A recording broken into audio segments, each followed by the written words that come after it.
Tila wala nga tayong Justin Brownlee na makikita. This fourth window ng FIBA World Cup Asian Qualifiers.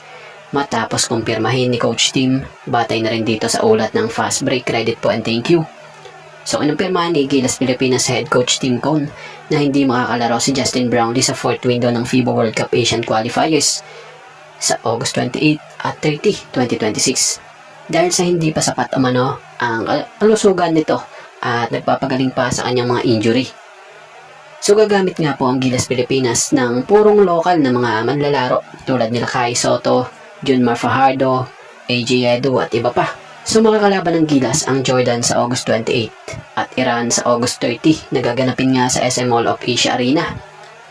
So balita'y nakatutok si Justin Brownlee sa kanyang rehabilitasyon at paggaling mula sa mga issue sa ankle at hamstring. Kaya naman napakalaking kawalan nga niya o nitong si Justin Brownlee para sa Gilas Pilipinas sa ika-4 na window ng FIBA World Cup Asian Qualifiers. Dahil nga siya nga ang kilalang pangunahing naturalized player, pumutok na leader sa opensa at puso ng koponan. Kaya naman mapipilitang mag-all Pilipino nga ang Gilas Pilipinas under Coach Tim sa crucial na mga laban kontra Jordan at Iran. So matatandaan namang si Brownlee ay ang kadalasang umaako sa mga mabibigat na tira at gumagawa ng puntos sa mga mahigpit na mga sandali para sa Gilas Pilipinas. So wala nga pong ibang alternatibong pwedeng pumalit dito gaya nila Kwame o Boatwright. Kaya lubhang limitado ang pwersa sa ilalim at labas. So bitbit nga po ng Gilas ang 2-4 na record at galing nga po sila sa 4 na sunod-sunod na talo. Kaya mas mabigat ang epekto ng kawalan niya sa diskarte ng koponan. Pero syempre, asahang magi-step up din dito ang mga local big man natin for sure. Gaya nila Kai Soto, Junmar Fajardo at maging si AJ Edu upang magbigay tika sa rebounding at depensa. At sa guard at wing naman, kailangan ding higitan nila Dwight Ramos at Kevin Kiambao ang kanilang mga ambag para punan ang nawalang produksyon ni Justin Brownlee. So yan. So maiba tayo, mapunta naman tayo rito sa napakagandang naging tip ni Boban Marjanovic para sa Gilas Pilipinas, laban nga sa Jordan. So malaking bagay ang binigay ni 7'3" SGA Pilipinas import, former NBA player and Serbian big man na si Boban Marjanovic para sa Gilas Pilipinas.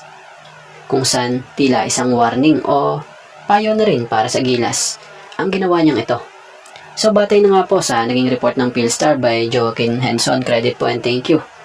Ayon sa naging mensahe o paalala ni Boban Marjanovic para sa Gilas, Jordan can be tricky if you don't put in the effort. If you walk and don't play defense, you lose. So sa Tagalog no, mapanganib umano ang Jordan ayon kay Boban. Mahihirapan ang Gilas kung mamaliitin o maglalakad lang sila sa depensa dahil madali silang matalo ng nasabing koponan. So di na tayo magtataka kung bakit nasabi ito ni Boban bilang paalala na rin sa Gilas. So si Boban, napamahal na rin yan sa mga Pinoy at alam niyang sasabak nga ang ating national team ngayong FIBA World Cup Asian Qualifiers. So dahil sa nakalaban na nga niya rin ang national team ng Jordan kung saan inirepresenta pa nga niya po ang Pilipinas nito lang sa katapos na William Jones Cup para sa SGA Pilipinas. Ito nga po ngayon siya nagbibigay ng payo para sa mga Pinoy nating manglalaro. So alam ni Boban ang kalibre na meron ang Jordan kasi nakalaban na nga nila ito kamakailan lamang. So goods ito para sa Gilas Pilipinas, itong naging payo or tip na binigay ni Boban.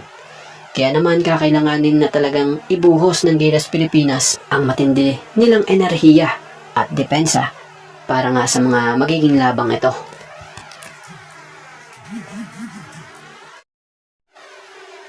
So inaasahang babalik na nga si Justin Brownlee para maging pangunahing import ng Barangay Ginebra sa pagpapatuloy ng PBA Season 50 Governors Cup. Si Riley Grigsby nga, na pansamantalang pumalit habang nagpapagaling si Brownlee, ay nananatiling naka-standby or on-call sakaling kailanganin ulit.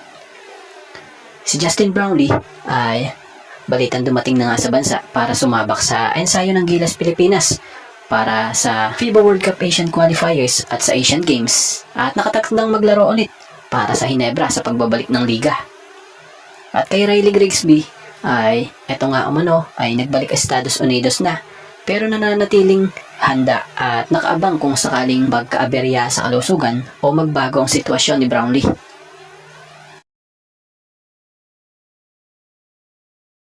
At dito tayo sa patungkol sa isang bagong import na maglalaro sa PBA na si Deontay Barton. So inanunsyo na nga ng NLEX Road Warriors ang kanilang bagong import na makakasama sa pagpapatuloy ng Season 50 PBA Governors Cup.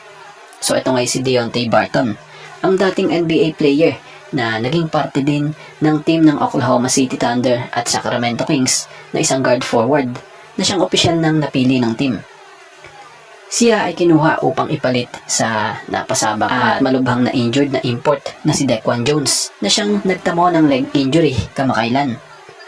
Balitay si Coach Jimmy ang nagtulak sa pagkuha kay Barton dahil magkakilala na sila noon pa man sa NBA G League at sa Sacramento Kings.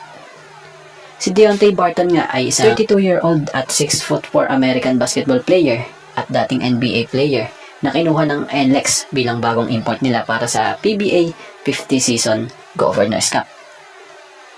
Pinalitan niya ang nasaktang si Dequan Jones. Bukod sa paglalaro niya sa NBA noon para sa team ng OKC Thunder at sa Sacramento Kings, pati sa NBA G League para sa team naman ng Stockton Kings, nakapaglaro din siya sa iba't ibang liga sa iba't ibang bansa gaya ng paglalaro sa mga liga gaya sa Puerto Rico, South Korea at China.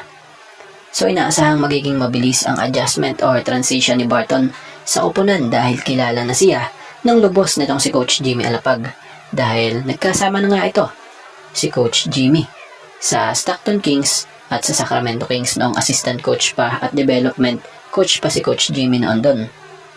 So ilan nga sa magandang may aambag ng manlalarong ito para sa NLEX ay sa taas niya ng 6'4" at may kalakihan din na pangangatawan, kakayanin niyang pumalag at makipagsabayan sa banggaan sa PBA.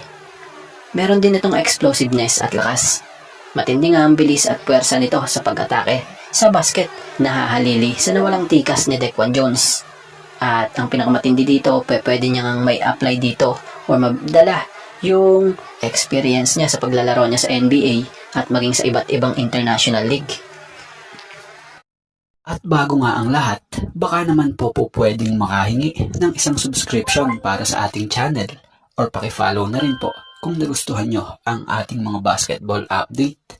At kung ito na may makakabigat para sa inyo, kahit isang like and share na lamang po. Maraming salamat po.